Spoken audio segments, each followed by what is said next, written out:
What is the worst, most gut devastating, punch, devastating most loss devastating loss of your life you've either felt as a fan or player or witnessed as a broadcaster? or like when you were 12, like yeah.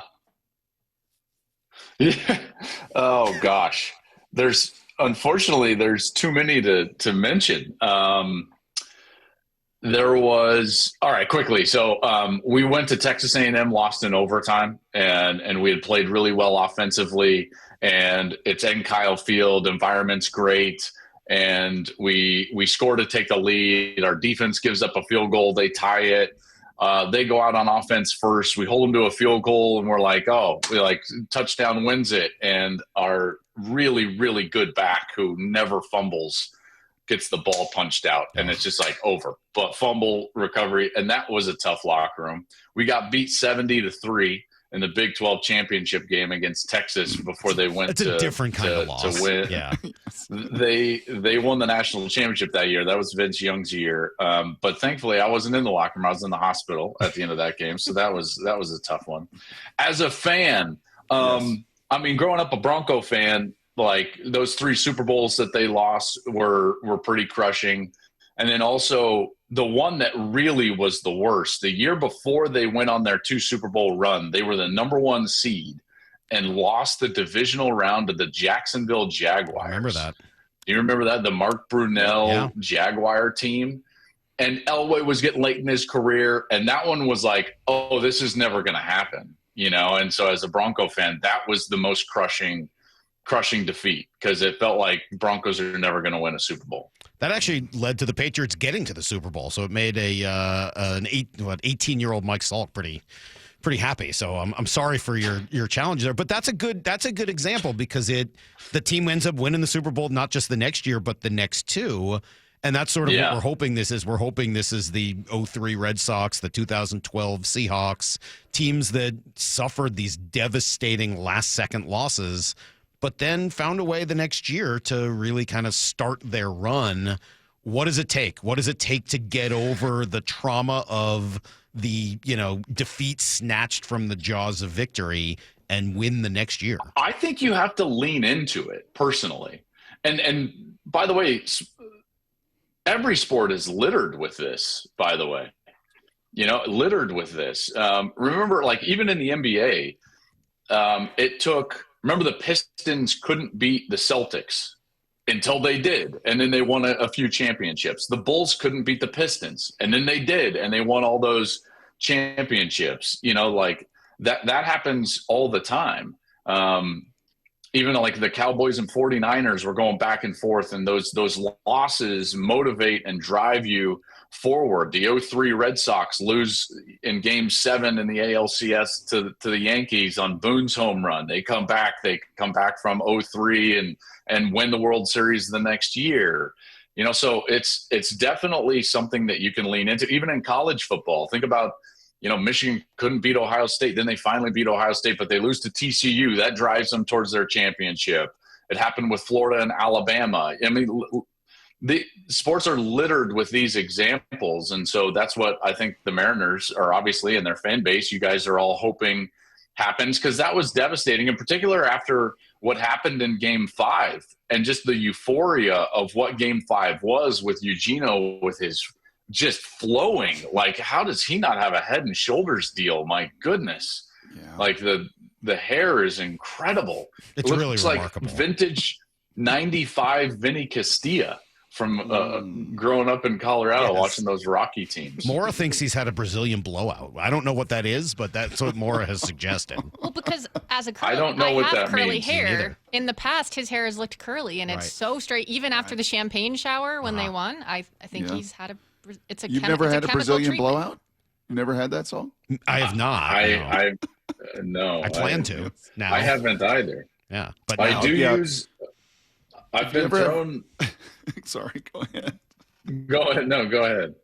Well, I was going to say, if you ever have a Nebraska game, Matt Rule's wife owns some blowout, centers there in Lincoln, where you go in and get your hair done, and she's like a stylist of that nature. So just put that in your back pocket. Yeah. Matt owns a blowout last week at Minnesota, so Yes, that's fun. Yes, he did. Yes, he did. So let's shift gears a little bit. I texted you about an hour ago. Obviously, we're talking a ton of Seahawks. We'll get to Damon Williams and what you saw in person in Ann Arbor. But once again, man, I don't know if you were up late watching Sam. I said this to you last week that, man, I think you and I and DJ will all appreciate Sam because he plays a position we all played in the way we all used to play it, from the pocket, try to be on time and on target. Not his best game, statistically speaking, and a sack fumble in the end zone and everything else. But, he's look at 5-2 going into a bye week, top the division. How much of a role does Sam Darnold play in that, in your opinion? Well, I mean, listen, you don't win the style of games that they're winning without your quarterback playing well. I do think, listen, is Sam ever going to be the guy that takes your team above the X's and O's? I'm not sure about that. I don't want to throw like cold water on it, Brock, but he is a guy that can make up for and erase some mistakes through his efficiency. And that's something that I think is valuable. And I think Mike Macdonald feels like that's valuable. And they're probably, in their eyes, building a roster that they feel like is a really solid complementary roster, where they maybe don't need that guy to go above the X's and O's and be the pinnacle player, for a win every single week. And they're going to go rely on a lot of different facets of their game. Go ahead. Let me stop you there. How many guys in today's NFL, of the 32 starters, Joe Burrow's out, Lamar's out, how many guys today are going above the X's and O's? 2 for sure, Josh and Patrick, and maybe Herbert at times. And I might be leaving one out, but that's probably it. Stafford. I think Stafford can go above. Yep. That's probably it. Brock, would you add another one? With Lamar out and with Joe Burrow out, right? Yeah, I wouldn't. I think Jalen Hurts is a very similar guy to Sam. Now, he had his breakout game and threw it really well down the field, but he's by and large, hey, man, I'm an X's and O's guy, and if I play in rhythm with that, with the rest of the guys, can be one of the better quarterbacks in the league. I mean, isn't that the bucket Sam can be in? 100%. And by the way, I think it's more valuable to have a guy that will make sure to play the efficient foundational style of football. And then it's a plus if he goes over and beyond. This is the problem with the Bears and Caleb Williams, is that he wants to play in that plus above and beyond all the time, but doesn't take care of the foundational principles. To me, it is algebra 1 before algebra 2. Like, you've got to master that. And if you can do that, then your team can be successful and go to the playoffs and maybe make a run, depending on the structure of the team and how foundationally well it's built and the complementary style with which you can play. But that's why this is not something to scoff at. When we say like, foundational or system quarterback, there's all these bad connotations as if you're trying to knock these guys. I'm not. In fact, to me, it's a lot more valuable than a guy that has all the skill but won't do those things. Like, if you're drafting between Sam Darnold and Caleb Williams right now, it's not a close pick. You take Sam Darnold every day of the week. Yeah, so then what can you do in the NFL with, let's call it a solid quarterback, the quarterback you just described, a smart head coach who doesn't make a lot of dumb mistakes during games, and a defense that is playing at a top 5 level right now. Certainly up front, they're about as good as you're going to find in the NFL. What can a team with those 3 qualities accomplish? Well, I mean, Brock Purdy went to a Super Bowl, and played for a Super Bowl. Jalen Hurts, we just put into that category. And obviously he can do a little bit more with his legs and maybe earn you a couple of first downs that maybe Sam wouldn't, but they won the Super Bowl. We saw a Denver team in Super Bowl 50 that, even though he had a Manning on his back, he was a shell of his former self and ended up winning a Super Bowl. You guys in Seattle won a Super Bowl with a guy that can't even beat out Jackson Dart. So it's like that. You can go play at the top end. You can. That's not meant to be a shot. It's just I guess it's a little bit of a shot. I mean, it was a little bit. But it's true. I mean, shots are – if it's true, I don't know what to tell you. What do you think of him and Sean Payton's little beef yesterday? Yeah, I didn't like Sean's got to know better than that. That seemed a little personal. But that relationship was like oil and water, and the style with which Sean wants you to play and the style that Russ wants to play was never the right mixture. And, I'll tell you this. Unfortunately for Russ, is like Sean's not wrong, by the way. Sean's not wrong. He's not. It was also the most endearing thing, and I've seen Russ do in 6-7 years. It was the first open, honest, real, authentic thing I've seen Russell do. Like, hey, screw you, man.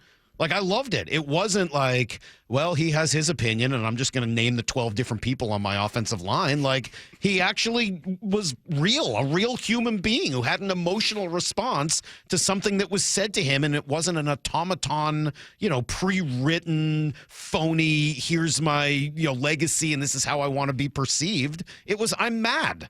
I loved it. I thought it was honestly the most I felt for Russ in how long has he been gone? 4 years plus another 1 or 2 before that? Probably 5 or 6 years. I don't disagree with that. Mm-hmm. I mean, standing up for himself. He did win a Super Bowl, went to another. Was unfortunately the reason they lost that one, but yeah. I'll tell you what, though, Joel. In those years, you're talking about. What do you want from me, Saul? No, I love it. It's a take. That I is love the take. case. In those it's years, not a take. That's the truth. He's the reason they lost. He threw it right into Malcolm Butler's stomach. We're not going there. We're not going to relitigate this. After we have enough Monday trouble. night, we are not going there. What happened in the We're not going there. We can't go there today. We just can't. Hey, DJ said something to us last week that I wanted your opinion on because I really liked it. He's so smart. Whatever he said, I agree with. I think you will. I think you're going to love this one. He essentially said that a defense can be great when bigs run and littles tackle. When the guys in the back end are willing to stick their nose in and the guys up front are willing to run. Isn't that so simple but so good? Yes, it's so good. It's so good. We were talking about, as a crew last week, getting ready for the Michigan-Washington game, about, what Michigan didn't do against USC and so on and so forth. And I just kept coming back to all the meetings I used to have with Jim Harbaugh. Jim Harbaugh's beauty as a coach is his simplicity. That it didn't matter what was going on. He would say, we got to sustain blocks, destroy blocks, and tackle well. And that's another version of what you're exactly, that's another way to say exactly what DJ said. If your bigs play big and your littles tackle well in space, it's going to be really difficult for anybody to sustain offensive success, because part of what you're relying on as an offense, at least I've always felt like, is that you're relying on your system to put your players in a position where they can defeat someone in a matchup. So if the defense, if your littles are winning that matchup, or if your bigs are winning that matchup, if you're getting your bigs into a position where they can own the football game, then you're going to win. This game, as complicated as we try to make it, is still about simplicity. By the way, baseball's still about simplicity. Pound the strike zone, like be on time for the fastball when it arrives. Like all of these things, foundations are so important. We just talked about foundational quarterback play and how it has to be there before we go above and beyond. And what DJ was saying, bigs play well, littles tackle. It's simple and profound and true, and it's the equation in order to go have success in the sport at any level. Joel, are you sure he said sustain and not strain? Because I think I heard Jim Harbaugh say strain 100,052 times in our production meeting. Strain or sustain? What do you think? Strain was one of those. There's no doubt. In fact, last week in our meeting with Sharon Moore, he busted out his Harbaugh impression. He was like, I talked to Jim after last week, and he said, hey, we just got to be better. Got to be, find a way to, one play better than them, grind the meat. And I was like, yes, that's exactly the case, which is also like I have coach crushes.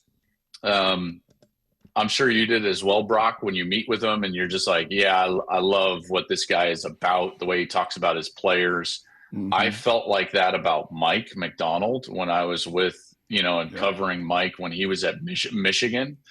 And what I loved most about Mike is that everything he talked about as a defensive coordinator, and this is obviously the college level back in 2021, everything he talked about was in complement to the rest of the things that was going on the team. And he and Jesse Minter used to talk about this idea or philosophy or theory where we're going to rely on ourselves and our foundation and our blocking and our tackling, and we're going to be in a close game in the third quarter. It's going to happen, whether we're, scoring to tie it or scoring to take a one possession lead. And then they would both say, and then that was our time, like poker, to shove the chips in the middle of the table and maybe create something and get aggressive, versus trying to create something and get aggressive at all points in the game. And then maybe you're giving up something free or you're giving up something cheap to the opponent that puts you at a disadvantage. And that's something that I always used to love about Mike. And I still talk with Mike to this day just because I loved our conversations. We'll make this a little Washington Wednesday here, since you had the team on Saturday. Not just what did you see, but specifically with Damon Williams. I know he had a tough second half especially, but how far does he need to go to get to where he can be and where the team needs him to be? He's closer than you would expect. You think that that's some sort of travesty performance, but really it was two things. One is, okay, so on the first interception, not to get too technical, I did not love the play design.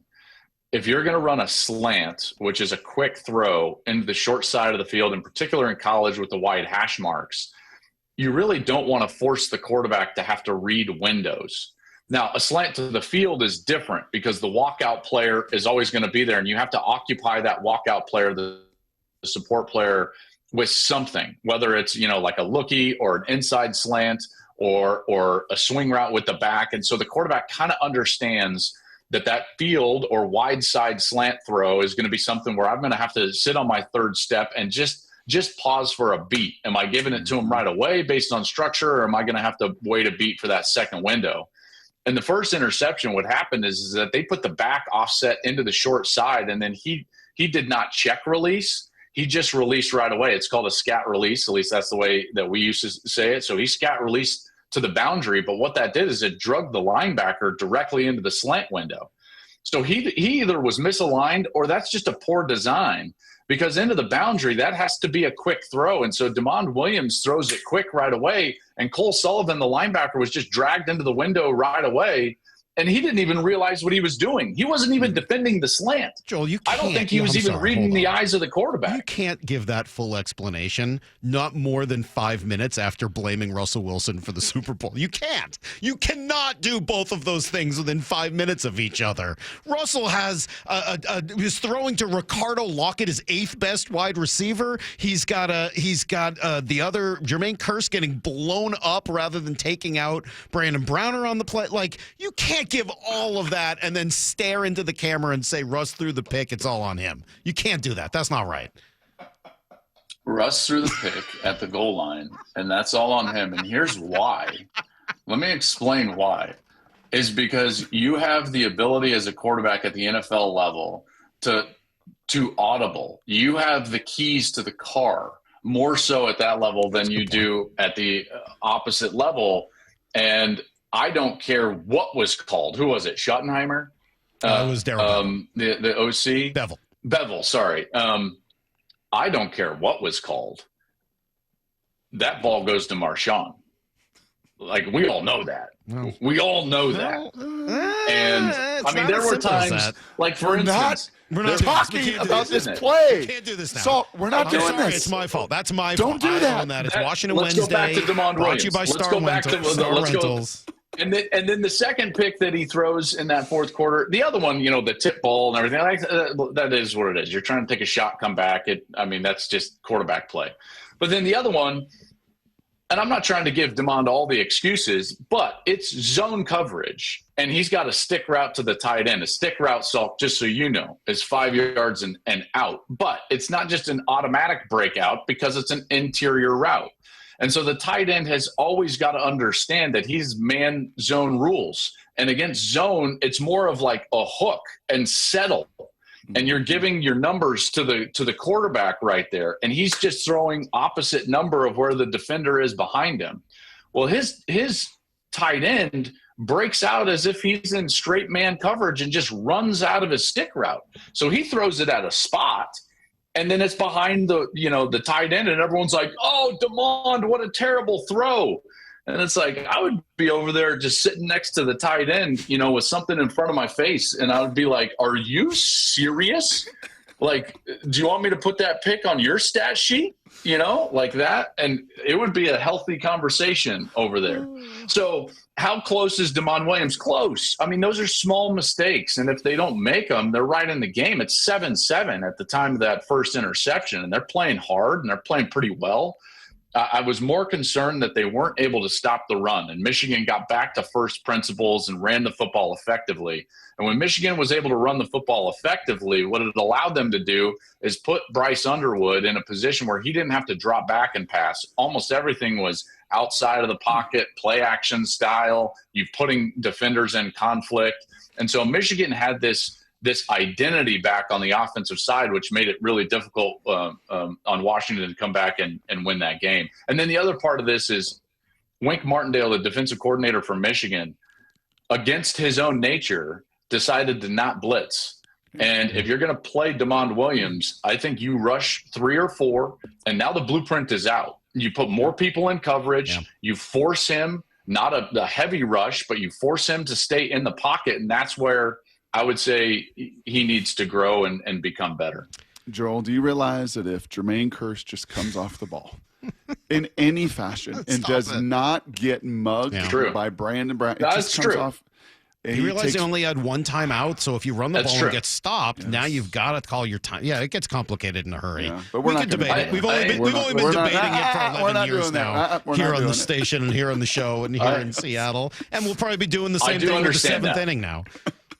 And at times, as a quarterback, there are constants in your concept where you just have to have faith and trust that certain things are going to take place. Like, for instance, in pass protection, I'm responsible for that player or 2 players, and I just have to trust that everybody else is blocked. Like, I can't be sitting there worried about the guys that are accounted for in the protection.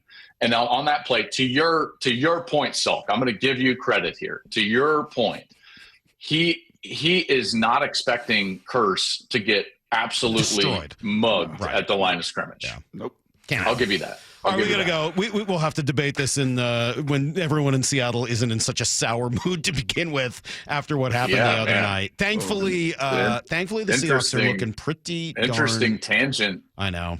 Yeah, that's just terrible radio. Take care of your director, Rich Dewey, like Lyle and like a lot of Mariners fans. Yeah. He's hurting. They need help. Yeah. By the way, I got a text from Rich last week. And he's like, I heard you mentioned me on the radio, so I got to give him his flowers again. All right. There you go. We got to run. Thanks, Joel. We'll do it next week. I'm sure we will. There you go. There's Joel Klatt. We'll be right